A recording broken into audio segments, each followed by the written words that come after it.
Miongoni mwa alama njema na kubwa kabisa alizoziacha Daktari Samia Suluhu Hassan, Rais wa Jamhuri ya Muungano wa Tanzania, ni shule ya amali ya Mwambasha.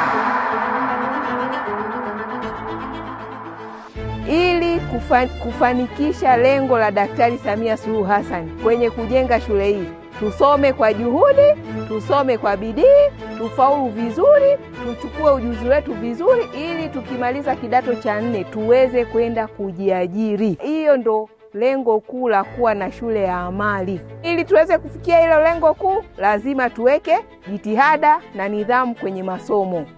Mwambasha oye! Oye! Mwambasha safi! Safi! Daktari Samia oye! Najivunia kuwa katika shule hii ya sekondari Mwambasha. Namshukuru sana Mheshimiwa Rais Samia Suluhu.